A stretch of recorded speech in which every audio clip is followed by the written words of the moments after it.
Hi, and welcome to this episode of Cross Section.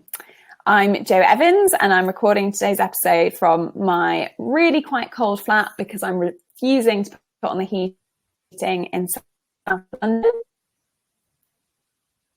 I'm at the Evangelical Alliance's offices at King's Cross in London. And I'm hanging out. And your name's Danny Webster. He is Danny Webster. He's so famous he doesn't need to introduce himself. People will just recognise his voice at this point. The dulcet tones of Danny Webster. And I'm Peter Lynas in Northern Ireland, as I often am. Sunny Northern Ireland today, it should be said as well. Oh, showing off. So welcome to Cross Section. Once in a while, we do a special episode, and this happens to be a particularly special episode. Not only in this episode will we be focusing on the persecuted church, so we're going to have that particular focus today, in light of the International Day of Prayer for the Persecuted Church that is coming up this Sunday. The date this Sunday is the 6th of November, this Sunday. There will be a link to the webinar that you can join. I'm going to put that in the description for today's episode. But also this episode is special because we are going to be joined by our very first live guests. So the International Day of Prayer, IDOP, is hosted by the Evangelical Alliance, and it's a joint webinar with Open Doors, Release International and CSW. Where on the webinar, you'll have the opportunity to hear about the latest news and testimonies from Christian survivors of persecution in China, Cuba, and Iraq. And we are being joined today from CSW, Anna Lee Stangl, their head of advocacy, and another member of the team, Sarah, who, for security purposes, you won't be able to see, and we're not going to use her real name. As in, Sarah is not her real name. I've not just accidentally told you her real name. Also, for regular listeners who have been missing the YouTube videos, you can actually watch today's episode. So if you're listening on Apple Podcasts or wherever you get your podcasts, feel free to pause and head over to YouTube. That's a lot of my voice. Before we get into today's episode... Oh... yes, Peter is making fun of me because I look more like a granddad than someone who's dressed for a political podcast. But anyway, thank you. Before we get into today's focus of the persecuted church, we didn't have an episode last week, and quite a lot's happened. So I just thought, Peter, Danny, myself, we should do a whiz round the political highlights, if you can call them that, of the last couple of weeks. Rishi's the new Prime Minister. Let's get your hot take on that, Peter Lynas. Well, yeah, we recorded on the day Liz Truss was the last kind of full day she was going to be Prime Minister because of half term. And then the next morning we had to add some sections in because things were changing so fast. And now it feels like a lifetime that Rishi's already been the Prime Minister, our first non-white Prime Minister, our first Prime Minister, I think, to actually actively pursue a religion other than Christianity. We've had atheists, we've had nominals, but a Hindu Prime Minister. We know, I think, relatively little about his beliefs, but there's certainly some interest in that, and somebody coming from a different faith background, but somebody also aware of faith because we've had such a different set of perspectives. And so it's certainly been a really exciting week for politics. I actually think a number of articles being written about that, the kind of pluralism perspective, people of different faiths and people with a religious understanding may well be at least as, if not more, sympathetic to those of faith than some previous prime ministers who've either been very dismissive or used it in very, let's say, dubious ways. So I'm broadly encouraged by a start, but lots and lots of challenges ahead and lots of issues that we've already been talking about. War in Ukraine, cost of living, lots of things on his plate today. And I mean, the bank rates have just gone up today as well. So it is a fast-changing, fast-paced world out there. It certainly is. Danny, does the fact that we have, as Peter mentioned, our first Hindu Prime Minister representative of the fact that we have great religious freedom here in the UK? Well, I think it's a representation that we do live in a plural society with people with a variety of different religious beliefs. I'm not going to make any huge claims for religious freedom because of the fact that Rishi Sunak is a Hindu, and when he was Chancellor, lit a candle on the steps of number 11 Downing Street for Diwali. But I think, as Peter says, it is an interesting and possibly hopeful step that there is a understanding of how different people practice their faiths, and the fact that people don't practice their faith in the same way, and that will work out differently. And in a plural society, we should make space for people to practice their faith, how they practice their faith. So I think it's an interesting indicator, and I think it's something that we will want to pursue, and we will want to encourage him as Prime Minister to be someone who does stand up for religious freedom. Yeah, great, thank you. I guess time will tell. So that was stop 1 on our highlights tour. Stop 2, we're going to be talking about the freedom of religion and belief today, religion or belief today, a human right. And probably in that conversation, we're going to be critical of other countries not honouring that human right.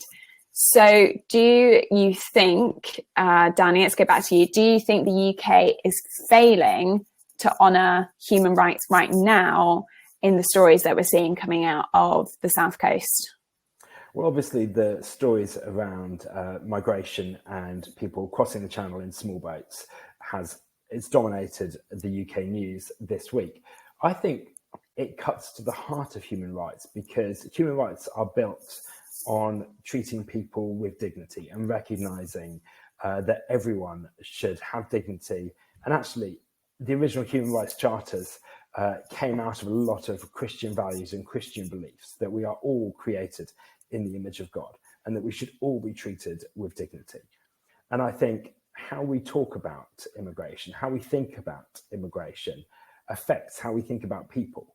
And I think, without wanting to get into the politics of it, I think we just need to do a much better job of treating people humanely, of treating people with dignity and compassion, and recognizing the different circumstances, the different challenges. And I think what often happens in some of the conversation about immigration is, we other people.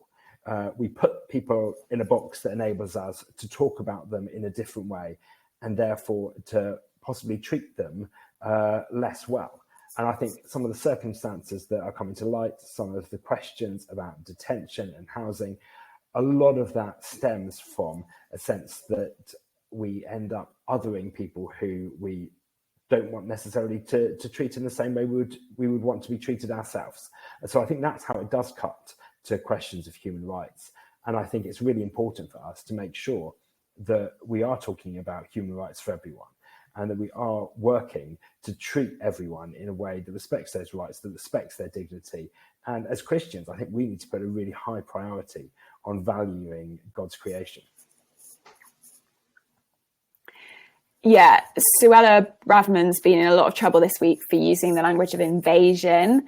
And there was a report this morning of a woman throwing a message in a bottle out of Manston, the migrant centre in Kent. Peter, do you think, why do you think she used that word invasion? Do you think it was a slip of the tongue reveal of what she really thinks, or do you think there was more kind of political savviness at play there? Well, I mean, Suella Braverman scored a reasonable amount of controversy with her comments on the Rwandan flight, and nothing would make her happier than that taking off. And we've also got to acknowledge there is polling and data around this. This plays to a certain part of the electorate, and people aren't. But we need to recognise, engage with why that is. But this drives the core fundamentals for us as Evangelical Alliance. Do I know what she's thinking? No. What are we going to campaign about? And what are many Christians? Well, look, there were two things when the Evangelical Alliance was founded in 1846. And I was intrigued. I didn't know this when I joined, but we said no to those who were engaged in slavery.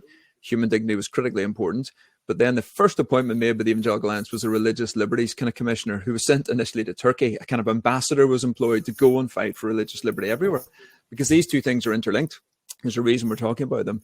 You know, human rights, human dignity, human freedoms are absolutely critical. And right at the core of that is the freedom to believe what you like for all religions. It's core to our understanding as Evangelical Alliance, but it's core to so many of our members like CSW. It's why we're doing this today, and we're involved in these events. So that's where we get the tie-in together, and that's what gets me excited and passionate about these stories, and why I think it's absolutely critical that we do these, and it's for all religions. We've got to stress that again. We absolutely come at this as passionate Christians, but core to our understanding is a God to give us the freedom to choose whether to follow him or not, and give everybody that choice. And so religious freedom will always be absolutely core to our DNA. That's a really good answer. And if I was being really smooth on this podcast, I would link that straight into our religious persecution stories. However, I can't resist going to our last little highlight on our political roundup, and to talk about, I'm going to give you the question on today's Twitter poll, and I'm going to see if either of you can guess why we've asked this question. So every week on EA UK News Twitter, we ask a question for our listeners to engage with. This week, the question was, where's the question here? Who are you more influenced by, celebrities or politicians? Why do you think I'm asking that question? Buzz, is it the Matt Hancock question by any chance? Ding, ding, ding, you're right. Matt Hancock this week has said that he is going to be a contestant on I'm a Celebrity, Get Me Out of Here. Unsurprisingly, he's lost the whip and essentially, from what I can understand, been kicked out of the Conservative Party. I cannot fathom why. I just think that it sums up everything that is going wrong in our British political system, where politicians see themselves as celebrities and see themselves as sort of these weird hybrid influencers. And he said that he's going into the jungle because that's where the people are. I assume he means that the people are watching him, not that the people are actually in the jungle. Yes, I do appreciate that. But I'm going on to a celebrity show. I just can't. It just... But it does link to our bigger story. Musk and Twitter. I mean, where is the town square? James Corden got into trouble, I think, for stealing a joke from Ricky Gervais this week. But the basics of the joke is, where's the town square? Where's the conversation where are we having it? Sorry. And we're on freedom of religion, but linked to that is freedom of speech. Is Elon Musk the best offender? That's a really live question we might come back to. But it does go to, where do you have the conversation? Is it on I'm a Celebrity? Nobody wants to watch Prime Minister's Question Time. All these politicians are on Twitter and they all want their blue tick to verify who they are because they want to influence people. They are influencers. They are. Now, is it a good thing? I have lots of questions, but let's not be naive. He's probably right. He's going to get a bigger audience there than anywhere else. I really appreciate that you're coming to Matt Hancock's defense. I cannot take it seriously. I'm sorry. Danny, what were you going to say? Well, I think he will get a wider audience. That's certainly true. More people will hear what he has to say. When Nadine Dorries went on I'm a Celebrity, Get Me Out of Here, she shot to fame through that. Far more people knew about her because of that than because she was an MP. I think the problem, this is why he's been kicked out of the Conservative Party and lost the whip, is that an MP is elected to represent their constituents in Parliament. And he is not doing that by going to the Australian rainforest. So if he wants to be a political influencer, he can be a political influencer. I don't think he can be an MP at the same time.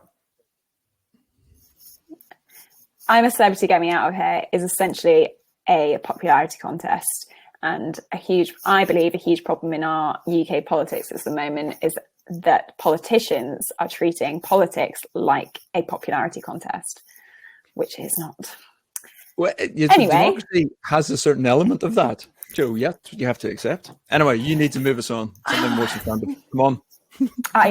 Maybe we'll come back. I'm sure there'll be many, don't know how closely you two follow I'm a Celebrity, but I'm sure we will come back to this after the first time that Matt Hancock is forced to eat cockroaches or whatever his first challenge is.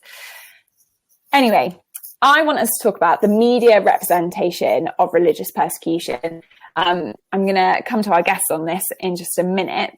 But Peter, let's go back to you. how do you think the UK, or do you think the UK is doing a good enough job in representing what's going on in terms of religious persecution in the world in our mainstream media? No. I mean, that's the short answer is no. These stories don't get the same level of traction. We picked up one on this podcast back in June, a story of an incident in Nigeria. Even the word an incident, I mean, this was a tragic incident. This was about 40 people being shot in a church in Nigeria while they were worshipping. And it got very little coverage, full stop. The coverage it began to got interesting, and it probably got more because of this, because I mean, the Irish president was one person in particular who then began to connect this with climate change. I mean, this was a terrorist attack carried out because these people were worshipping in a Christian church. He came up with some sort of strange idea that it was to do with climate change. And the bishop in Nigeria came out and said, look, to make that connection is to treat the victims, is to mislead, is to rub salt in the wound of those who've been injured, who suffered an act of terrorism. So the strange thing was he tried to link it to climate change and tried to link it to kind of food issues. And it was clear-cut religious discrimination, religious persecution. So the British press finally picked up almost from that point of view because of this interesting angle, but the core story was almost getting lost in it. So we covered that at the time, and I think these are worth bearing in mind. So one, we don't do it generally, and there seems to be a particular nervousness about Christianity because it has been the dominant faith in the UK. We're now moving away from that. We're a post-Christian society, and so we're reluctant to talk about persecution of anybody, but particularly Christians in other countries. It's kind of like, oh, it's awkward, let's not bother covering it. And so I don't think it gets the coverage, and we as Christians even aren't quite sure how to always engage in it. And I know we're coming on to more on that, so no. And I was really aware of this. In the summer, the UK hosted a large ministerial conference on freedom of religion or belief. It was a big deal, and yet the coverage of it was minuscule. Now, it did happen, as is almost always the case at the moment in the UK, during a particularly tumultuous political time. People were resigning from the government left, right and centre. And Liz Truss, she was the Foreign Secretary at the time, she addressed the conference.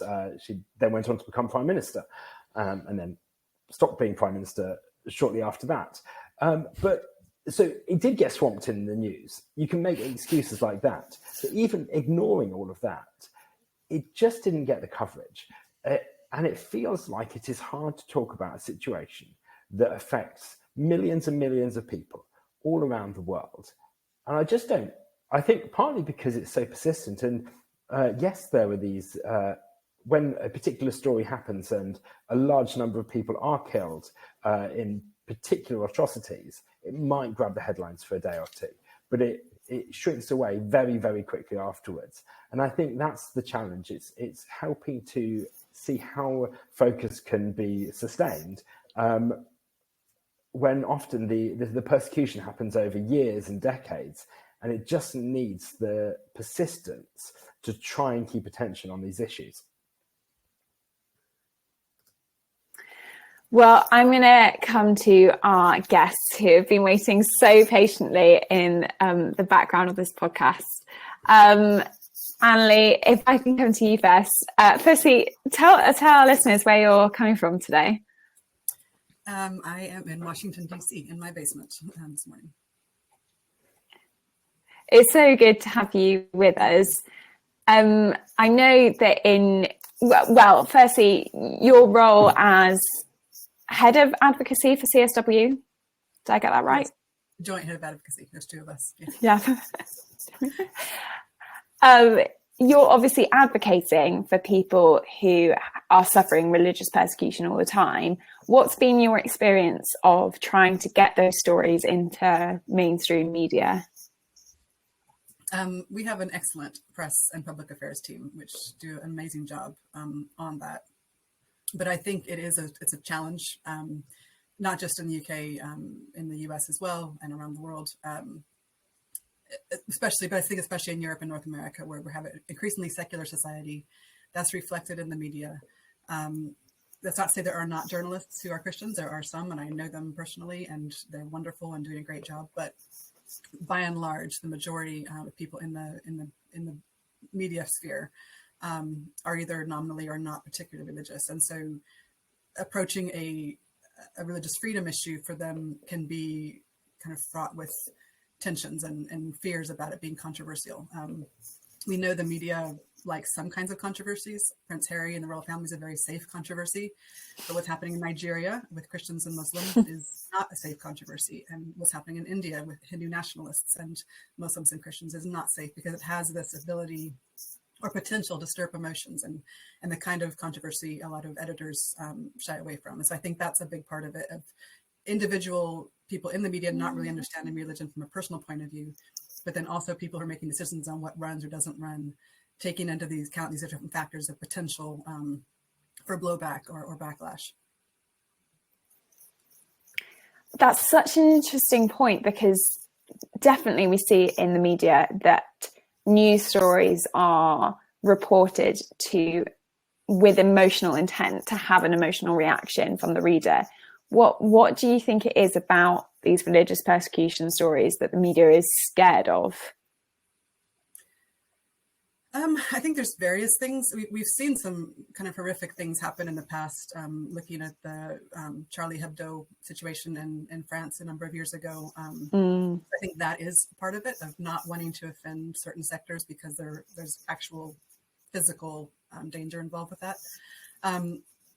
I think especially, I think Danny already alluded to this a bit, but in countries with a heavy Christian but also colonialist past, anytime you're speaking about an issue in another country where Christians are the victims, I think that comes with a bit of a loaded history. And so again, I think that people making decisions about what runs or doesn't run are also taking that into account and not wanting to be seen as biased or linking themselves with that past, which may have other baggage with that.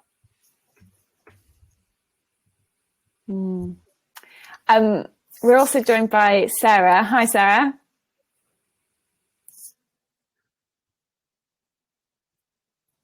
Hi there, can you hear me?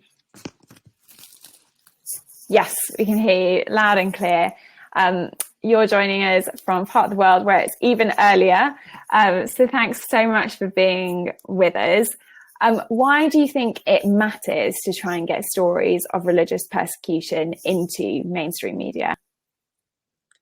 Well, I think that, as you were saying here already in the program, that every person is important and they were made in the image of God, so they have dignity and they are all valuable. And all these women that I met, when you hear their stories, you can tell that this is not just a political problem or an easy thing that we can just,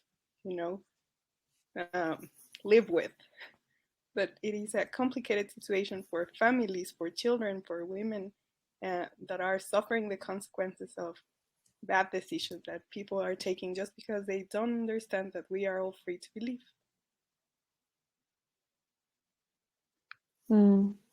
Thanks. I'm going to get into asking both of you much more, but there is such a thing as having too many chefs.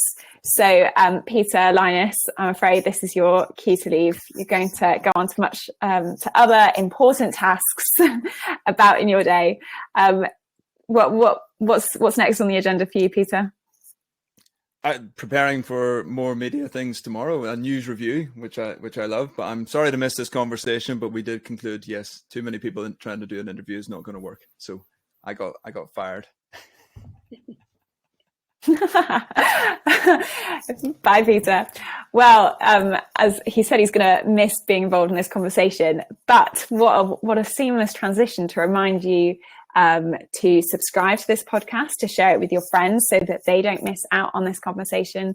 You can follow all that we're up to on EA UK News on Twitter, or Evangelical Alliance on Instagram, and you can email in cross.section@eauk.org and let us know what stories you want us to be hearing about. So back to you, Sarah. I know that this is a time where we're going to hear some of the stories about what CSW has been working on recently. Could you share with us the work that has been going on in Mexico? Yes, of course. And you're going to hear from my Mexican accent. some of the context of the story. In indigenous communities, local leaders have pressured families to return to the majority religion, which is Catholicism, by removing their access to basic services like water, electricity, sewage, and by blocking their access to government benefits that provide essential financial support for these families. And I will share to you on Angelina. How does it sound? Angelina, she's a 52-year-old woman from La Mesa Limantitla, Huejutla de Reyes. That's a long name, I know. But if you can remember Hidalgo, which is a state of Mexico City. Well, her story, in 2019, the local authorities threatened Angelina's family with forced displacement, and the confiscation of her property from the 11 Protestant Christian families in her village. 8 returned to the majority religion for fear. Her sister, Maria Francisca, and their respective husbands refused to do so. So in 2019, Angelina suffered a uterine prolapse when she tried to carry a 20-liter water bucket from the river to her house on her own. Due to the risk of recurrence, the doctors recommended surgery, and on July 22, 2019, she underwent a hysterectomy. I'm sorry, I cannot say that very well. Hysterectomy. And her sister, Maria Francisca. You did as well as any of us would have done. Oh, good. And her sister, Maria Francisca, was also in serious condition because of the effort of carrying water, and she had a surgery on December 16th in 2019 to remove a lump under her arm and an inguinal hernia. A week after the operation, and please imagine yourself being on surgery, and a week later with an open wound, they were called for a meeting in the middle of this little town where they live, and there they were threatened, and the authorities said in January 15, 2020 that they will impose a fine of 58,000 pesos, which is probably similar to, let's say, $3,000 on his family, as part of an illegal agreement that will restore access to basic services in exchange to stop their religious services. These sisters were under stress and they couldn't visit each other. The local authorities also threatened to cut their services of whoever would come to visit them or bring water to their house, of course. So could you imagine how they feel, not just being ill and not able to communicate with their family or friends or anyone, or usually in these communities they cannot be visited by co-religionary people from their church, like pastor cannot go to their house because they are not supposed to come into the community just because they are not part of the majority religion. Now, let's understand that this Catholicism that is practiced in these communities is not like the Catholicism that we know in the States or in the UK, but it's a mixture of indigenous culture. And so we call that syncretism because it's, let's say, it's just a big mix of what they used to celebrate and what they used to practice. And then when Catholicism came, they mixed it all. And that's what they had as a religion. Wow. Danny, you're muted. Sarah, how have people responded to these pressures and to this persecution that they faced? What have believers done in response to this? Well, I think I can read a bit of what Angelina said to us when we interviewed her, because they don't feel that they can go somewhere to be listened, and that the Mexican government will send the police or someone to support them. So when I interviewed her and I asked her if she was afraid of going outside of her house, she said, we were very stressed and we were really scared. We thought that at any moment the house that we built with great sacrifice and our coffee plants and the cedar branches that we planted to become trees would be taken from us, that we would not enjoy any of these. And that's why we cried. We only knew that they were not going to be able to take away our faith in our God, and they could take everything else. So what they feel is like they're so exposed for anything that the majority religion people will come up with. However, they feel any day, anytime, they can just come and attack them, or just send them away from the community. So it's really stressful to live like that, and that's why we need to advocate for them. We often talk on this podcast, it often comes up some of the struggles that Christians might face here in the UK. And it really does put it in such sharp perspective, hearing about what these women have been through in Mexico, and just thinking about what she said there of, they can take everything else. They can't take their relationship with God. They can't take their faith. It would be so easy to kind of romanticize what that sounds like, the persecuted Christian. Oh, but I've still got my faith. And it's both so powerful to me that she's able to say that, whilst also hitting home the painful reality of having the possibility of literally everything else taken away from you. It's so wonderful to have that solid hope in the Lord, but there is real actual pain in losing everything else. Wow, I find that so powerful. Just help us understand why are they being persecuted? That's such a basic question, but what are the authorities afraid of, or their communities? What are they afraid of in having Protestant Christians in their communities? Mm-hmm. Well, I will say, let's imagine that for more than 150 years, they have been living the same way, and they have been practicing all together, same traditions, everyone there. And in most cases, some forms of discrimination come from the decision to leave the majority religion.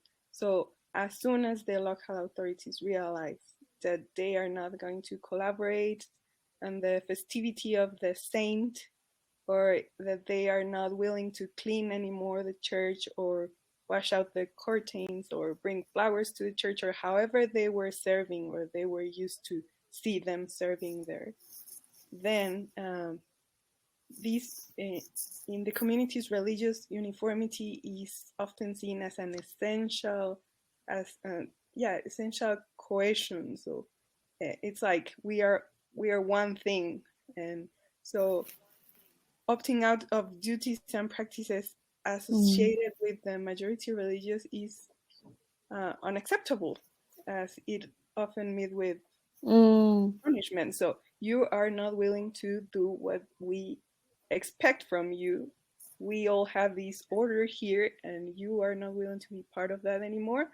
So we're gonna punish you, and we're gonna bring all the community to decide what to do with you, because you are being a problem. And worst of all, if you go to the Mexican news, you read exactly that version, that they are being a problem where they live. So you see, they are not free to choose what they want to believe, or if they want to stop believing on whatever they are celebrating. And that's causing the problems. And then the government will come and reinforce these actions by giving the fines that were put in over the Christians to the local authorities and say, that's okay, we will pay the fine, please let them live here or continue to, work the land or whatever they were stopped. And that's not a solution, because it's just letting the people know that they can have money for doing things like that to minorities, to Christians, to Jehovah testifies, to Adventists, or Jehovah Witnesses is the way you say it in English, right? So it is yes, yeah. This problem of not training the local authorities or not teaching that we are free to believe, that if someone wants to stop being part of the traditions, they are in their right to do that. Wow. And last question to you, Sarah, if I can. What hope is there? What can be done for these women in Mexico? Yeah, well, one thing that I remember when I started visiting the areas of Chiapas and listening to their stories was that the local authorities often think that because no one knows what's happening and no one cares, so they can do whatever they want. But as soon as these stories become known and the government hear that people from another part of the world is sending letters or, doing a press release on what's happening inside my country, that let them feel like the pressure of, there's eyes over you and we know what's happening there. So the more we bring these stories to the light, and the more work we do on the UN or places like that, we can let them know that we care, that we are seeing, that we are with them in a way, and we can for sure pray, because this is not just a problem that we can bring a solution with politics or things like that, but it's also a spiritual battle for them, and our prayer is very important. Thank you so much, Sarah. We're going to link the stories that you've shared again in the podcast description today, so that people can read about those women and remember their names and their stories. Actually, in fact, could you say the two women that you referred to? Could you say their names one more time for us? Yes, of course. Is Angelina and her sister Maria Francisca. Those are the names, and you'll hear more than 20 stories of amazing women, and how brave they are, and how clear it is for them that they are doing the right thing by resisting and continuing to believe their way. Thank you so much for sharing with us. Also, just in case anyone was wondering, I think Sarah was slightly battling with a dog in the background, but she won. She was successful there. I'm now going to come to Annalie, and you're going to share with us some stories that have come out of Cuba. Yes, so Cuba is quite a different situation when compared to Mexico. Cuba has, as I'm sure many listeners know, has been ruled by a communist government since 1959. That was under the two Castro brothers, Fidel and Raul Castro, for the majority of that. In the last couple of years, there's a transition over to a new president who's not a Castro, but who is a member of the Communist Party, and has kind of made it very clear that Cuba has no intention, or the government has no intention of reforming or making any changes. When it comes to religion, it can be compared to a country like China or Vietnam, not so much in terms of severity, but in terms of how the government views religion, that it's something that's potentially dangerous. I think in Cuba, the government realized very quickly that it was a pretty religious population and they couldn't eradicate religion, but they could try to control it as much as possible. And so that's been the approach ever since 59, of kind of allowing space for it here and there, but controlling it, clamping down, and really targeting religious leaders who are seen to be problematic in any way. And that's very subjective, obviously, at how the government views that. Last July in 2021, there were, for the first time in Cuba's history, post-communist history, during communism history, massive, spontaneous, peaceful protests across the island. There are lots of reasons for that, mainly due to the economic situation coming out of COVID and just real hardship in the country. But as these protests took off across the island and just towns and villages and cities across the island, people began to also make vocal calls for change, political change, and made calls for freedom. And they were chanting a slogan that took the Communist Party, it's a Communist Party slogan, which is "Homeland or Death," and some hip hop group in 2020 put out a song changing that and saying "Homeland or Life," or "Homeland and Life." Sorry, not "Homeland or Death," but "Homeland and Life." And that became the kind of motto of these protests. And when these protests happened, lots of people went out of all types, ages, races, backgrounds. And in those groups were many religious leaders, pastors who saw what was happening and wanted to join those calls for change. And one of those pastors was a man named Lorenzo Rosales. He's a pastor of a church in the eastern part of the country, which historically has been the more hard line in terms of communist oppression. But he also had a history, 10 years previous to this, of discrimination and persecution by the government, because he initially in the early 2000s, as part of his pastoral work, he was visiting families of political prisoners, which the government does not allow at all, does not tolerate. So he's targeted for that. He then was leading an independent church, so a church that's not officially recognized by the government, which is another kind of count against him. And the same state security agent, which is like the Cuban internal intelligence, like kind of like the East German Stasi was, but in Cuba, the same agent who was responsible for shutting down his church in 2012 and confiscating his home is now in a position of authority and is the person we believe was responsible for deciding in these protests. He was arrested. There's photos of him in a kind of chokehold with these paramilitary guys holding him. He was imprisoned. He was subjected to horrific treatment in prison, and then eventually given a 7.5-year prison sentence. And the same agent oversaw that process. So you see this kind of more than a decade-long history of persecution, and the government seeing an opportunity to take somebody out and remove them and make an example of them. And so he's still in prison. He just celebrated his 2nd birthday in prison last week. He has 2 children, one of who was arrested at the same time as him and was disappeared for a week, but was later released. And I think she's 13-year-old daughter now. She was 12 when he was arrested, who have been living without their dad now for over a year.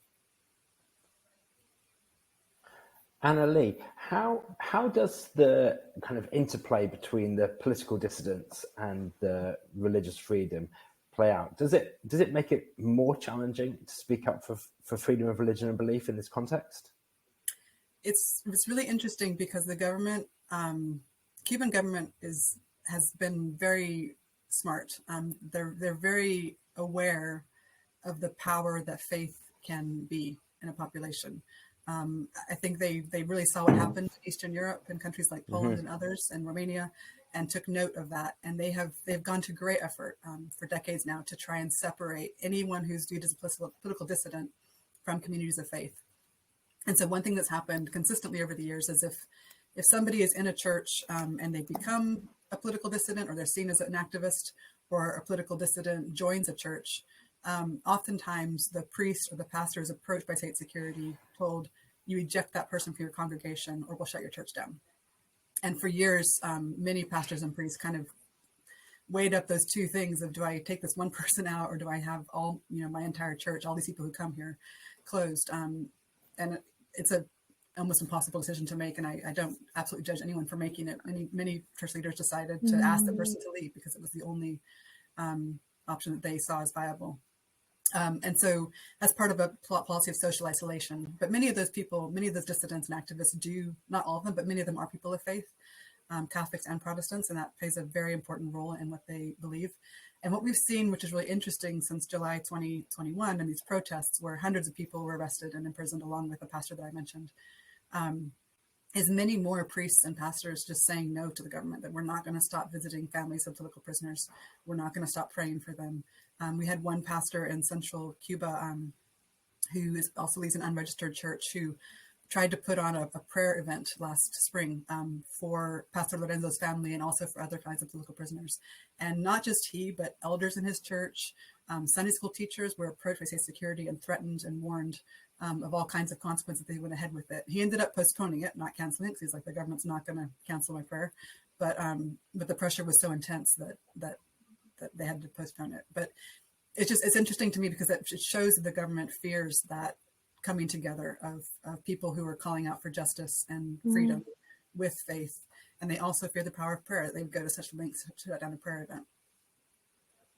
And I think you mentioned, gosh, it's so powerful. You mentioned the history of what happened in Poland, the solidarity movement, the way prayer was at the absolute centre of so much of the collapse of communism in Eastern Europe. I was talking to someone who's involved in leading the Evangelical Alliance in Albania a few weeks ago, and he said that in 1991, when the communist regime fell, they reckoned there were 13 evangelical Christians in the country, and those were people who had been Christians prior to the communist regime. There are now more than 500 evangelical churches in the country, and he was speaking about the persistence of families that literally met in secret because they could not talk to anyone about their faith through that, and actually the persistence of their faith through that period. And I think hearing stories of people whose faith motivates them to not only speak up for their own freedom of their religious belief, but actually against unjust regimes. Well, to hear those stories worldwide is inspiring, but to hear them happening in Cuba now is inspiring too. Yeah, they really are. And I think with Pastor Lorenzo, going back to him, he's been particularly inspiring because he's in a maximum security prison. He's been, as I mentioned, subjected to really horrific treatment, inhumane treatment, beatings. There was a story at the very beginning of a state security agent urinating on him as he was being beaten. Just really awful treatment.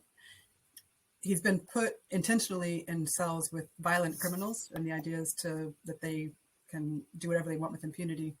But in the midst of that, he's actually decided that this is the new platform God has given him.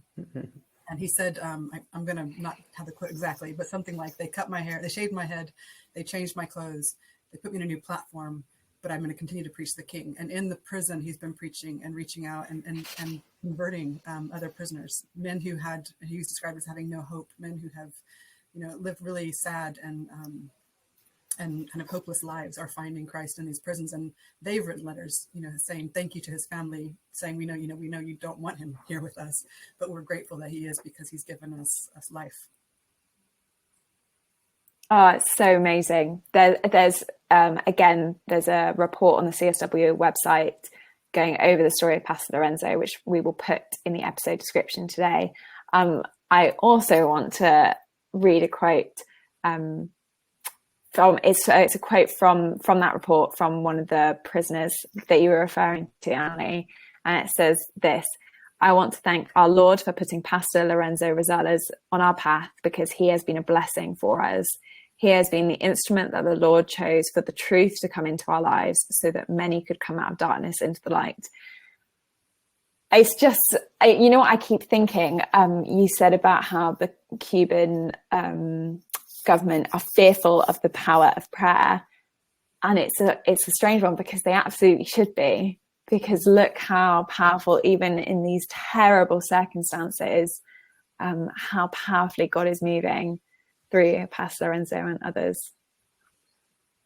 Absolutely. It's they would never admit that. In their view, it's all made up fairy tales. But when you look at what their behavior, the fear they show of religious leaders, the fear they show of people like Pastor Lorenzo, or of Pastor Travieso, who's the pastor who organized this prayer event, and other religious leaders, that fear just shows that they, deep down, they do believe, which is ironic. But that they would be afraid if they didn't think there was something powerful there. And another thing I wanted to ask, in the report, it says, so that he got this seven-year sentence, which was, as you covered, completely unjust. And it says in the report that you broke the news to his wife. Can I ask what that was like? It was one of the more awful things I've had to do in 20 years at CSW. The way it took place was a little strange. He was arrested in July. He was transferred to maximum security prison in August. He was put on trial in December, along with a number of other prisoners. They put them all the people who were arrested in the same town were put on trial together. He wasn't allowed to testify in his own defense. He wasn't allowed to bring witnesses in his own defense. It was very much a summary, pre-decided trial. But then there was no information after that. They just went silent. He was still in prison, but there was no information on the sentence or on the sentence. And in the meantime, in November, we, along with our UN officer, had prepared a submission to a number of UN special procedures. So the rapporteur on freedom of religion or belief, but also a number of other different procedures on torture and other types of things.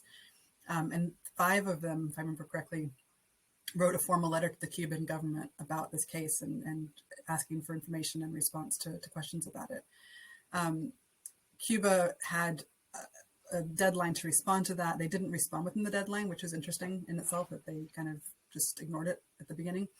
But in April, they did finally publish a response. And it was in that response, which was again full of all kinds of lies and things about justifying their arrest and sentencing of Pastor Lorenzo.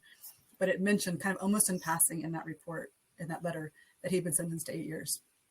And that had, as I said, had not been communicated to his family, had not been communicated to him, to his lawyer, to no one. And so we saw this and we were like, we had to tell his family, obviously, and because this is the response. But it was awful. We communicate via WhatsApp and Signal.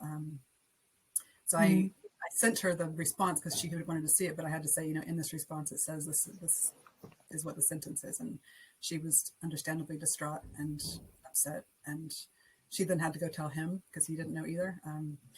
A few weeks later, they announced a 7-year sentence. So it was like a slight reduction. We don't quite know why that was, but it just showed the kind of coldness and the uncaring of the Cuban government. They couldn't even be bothered to tell the person they convicted and sentenced what his sentence was, or his family. I find that very moving. Thank you so much for sharing that story with us. I just want to ask you one more question before we close up this episode for today. Jesus talked about, we see in the word that Jesus says, to expect persecution. And so what would you want to say to people listening to this podcast, or just Christians who might think almost that religious persecution, the persecution of Christians, isn't really something we should resist or advocate against because it's what Jesus warned us of? What would you say is the reason why it's so important to have people advocate, to have people speak on behalf of others, as Sarah said earlier, to write letters to say that people care about them? What would you say? The Bible also tells us that when one part of the body suffers, we all suffer. And it tells us to weep with those who weep and rejoice with those who rejoice. And again in the Bible, it commands us to call out for justice and to not let injustice go unnoticed or unspoken of. And so I think you have to weigh up what Jesus says about persecution, that yes, we should expect that it's going to happen. But he doesn't say don't resist it. He doesn't say don't ignore your brothers and sisters who are suffering, because this is just something that's going to happen. I also think that I've met a number of people through my work at CSW who have noted that the persecution almost never affects somebody in isolation. So in the case of Pastor Lorenzo, yes, he himself, if you had asked him, would say, yes, I'd be willing to go to prison for my faith. But what about the impact on his children? What about the impact on his wife? What about, we had pastors in Colombia years ago who were under threat of death, who, when they resisted, the guerrillas came back and said, well, we're not going to kill you, we're going to kill your children. So it's a whole different, it's not something that, it's not simple. It's not easy and cut and dry. Like, yes, I'm willing to do something and die, or I'm willing to go to prison. It has a knock-on effect. It has a larger impact. And I've never met anyone who said, don't pray for us, ever. And I've been to China, I've been to the border of North Korea, I've been to Vietnam, I've been to Cuba, I've been to Mexico, to Colombia. Never. I've always had people say, number one, thank you for coming to see us, physically see us, letting us know we're not alone, because that's often one of the biggest struggles for people who are experiencing persecution, is feeling alone and feeling isolated. And that's often very intentional by the persecutors, but letting them know they're not alone. And then in terms of action, it depends on the situation. It depends on the context, what might be effective, what might not be effective. In some cases, it is more dangerous to do something public. You may be putting someone or community in further danger by doing that. But in other cases, it's something that can have an impact, like what Sarah mentioned about in Mexico, these women, the government reacting when they see things in the press or they see things being spoken about. At CSW, we have a principle that we don't do things unless we have the permission of the people who are impacted and involved. And if they ask us not to do something and say, just pray, then we respect that and we'll do that. But if they ask us to take action, if they ask us to be writing letters, or they ask us to be being their voice in the international arena where they cannot, I think as Christians, we have an obligation to do as much as we can, and to stand with them and to walk with them.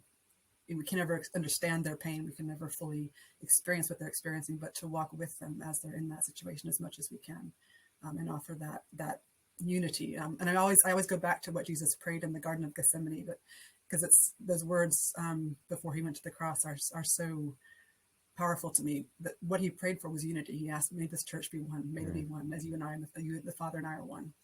And I think as Christians in this world, that's what we're aspiring to be. Anna, Sarah, thank you so much for joining us. It's been amazing to talk to you both. Danny, thank you. Peter already got his thanks. Chris Ringland, who does all our post-production, thank you to him. I'll just say one more time, the International Day of Prayer webinar, which is being hosted by the Evangelical Alliance, Open Doors, CSW and Release International. That's happening on Sunday, this Sunday, the 6th of November at 7:30. Do join. Thank you so much for listening to this very special episode of Cross Section.